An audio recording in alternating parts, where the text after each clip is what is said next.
असं आहे की या सरकारबद्दल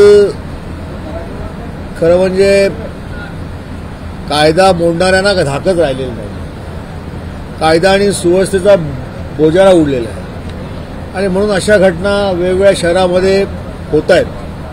मला असं वाटतं की ज्यांनी ज्यांनी अशा पद्धतीच्या घटना घडवल्या, ज्यांच्यामुळे लोक मृत्युमुखी पडले, त्यांना कडक शिक्षा ही झालीच पाहिजे आणि सरकारने कायदा सुव्यवस्था चोख ठेवण्यासाठी आणि अशा घटना पुन्हा होऊ नये म्हणून योग्य ती कारवाई करणं आवश्यक आहे.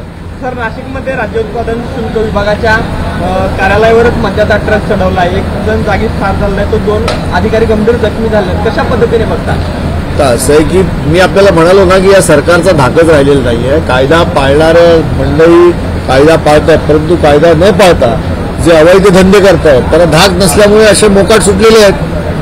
सर, पावसाची परिस्थिती पाहिजे तर मोठ्या प्रमाणात पाऊस अतिवृष्टी झालेली आहे. गोरेगाव दिंडोरीमध्ये पण जवळपास 250 मिलीमीटरहून अधिक पाऊस झालेला आहे.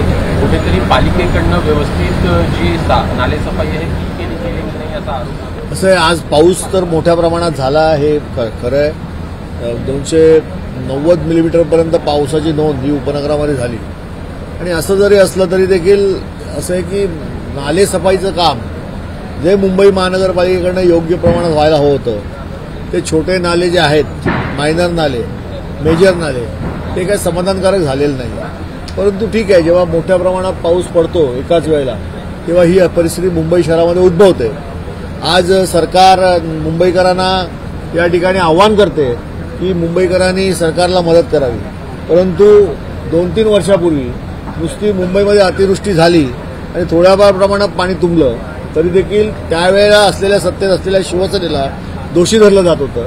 आता असं आहे की एक म्हण आहे, जे सुपात असतात ते जात्यात येतात आणि जात्यात असतात त्यांना सुपातल्याने हसू नये, ही परिस्थिती आज आहे. मुसळधार पावसामुळे मुंबईमध्ये पाणी साचत होतं, त्याच्यापेक्षा बहुतांश भागामध्ये आता पाणी साचलेलं नाही, मात्र नवीन परिसरामध्ये पाणी साचतं. असं आहे की आपल्याला एक गोष्ट मान्य करायला लागेल की मुंबई महानगरपालिकेमध्ये शिवसेनेची सत्ता असताना ज्या ज्या ठिकाणी मोठ्या प्रमाणामध्ये पाणी साठत होतं त्या ठिकाणी उपाययोजना करून पंपिंग स्टेशन उभारून हे पाणी जे साठत होतं त्याचं प्रमाण कमी झालेलं आहे, नागरिकांना ते त्रास होत नाही. परंतु नवीन अशी ठिकाणं तयार झालेली आहेत, त्याच्यावरती मागील 2 वर्षामध्ये इकडे असलेल्या प्रशासकाने, इकडे असलेल्या सरकारने ज्या गोष्टी करणं आवश्यक होतं त्या केल्या नाहीत, त्यामुळे नवीन ठिकाणं निर्माण झालेली आहेत. आरोपी फरार आहे याचा अर्थ कायदा सुव्यवस्थेचा बोजवारा उडलेला आहे. या सरकारबद्दल कोणाला धाकच राहिलेलं नाहीये. त्यामुळे मोकाटप्रमाणे कायदा मोडणारी माणसं अशा पद्धतीचं कृत्य करतायत. याच्यामुळे या राज्यातील सामान्य नागरिकाला त्रास आहे आणि येणाऱ्या काळामध्ये मोठ्या प्रमाणात हा स्फोट होऊ शकतो, हे देखील मी आज आपल्या कॅमेऱ्यासमोर सांगतो. परिसरामध्ये शनिवारी मोठी घटना घडली होती, वॉल कोसळली असे ती असा आरोप केलाय की मी ठाकरे गटाचा आमदार आहे म्हणून हा पवनसुत सोसायटीला लागून असणारी वॉल कोसळली होती. त्यानंतर सरकारी यंत्रणा विधानसभेमध्ये मी हा मुद्दा मांडल्यानंतर मोठ्या प्रमाणात तिथे पोहोचली. कालपासून त्याच्याबाबतचं नियोजन हे मुंबई महानगरपालिका, SRA, तिकडे असलेल्या स्थानिक विकासक यांनी सुरू केलेलं आहे.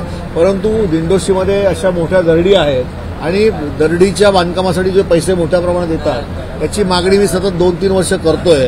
परंतु केवळ मी उद्धव ठाकरे गटांचा आमदार असल्यामुळे इकडे असणाऱ्या पालकमंत्र्यांनी, इकडे असणाऱ्या मुख्यमंत्र्यांनी केवळ मला डावललं गेलं आणि फंड दिला नाही. हे मी यापूर्वी सांगितलंय, आताही सांगत राहणार आहे. शेवटी माझ्यावरती निधीच्या बाबतीत अन्याय झालाय. मला ज्या 4 लाख लोकांनी निवडून दिलं त्यांना मागील 2.5 वर्षामध्ये मला केवळ आमदार निधी सोडला तर कोणताही निधी हा मला मिळालेला नाही. त्यामुळे मी लोकांची, नागरिकांची कामं जी त्यांना अपेक्षित आहेत ती करू शकलो नाही. पण माझ्या उलट माझ्या इकडे असणारे विधान परिषदेचे आमदार त्यांना जवळजवळ 50-50 कोटी रुपये दिले गेले. इकडे असलेल्या खासदाराला 50-50 कोटी रुपये दिले गेले आणि माझ्या भागातलं काम जे मी करायचं आवश्यक होतं ते इतरांकडनं करून घेतलं जातं. याचा अर्थ माझ्या विरोधात हे फार मोठं षडयंत्र या शिंदे सरकारचं सुरू आहे. एबीपी माझा, उघडा डोळे बघा नीट.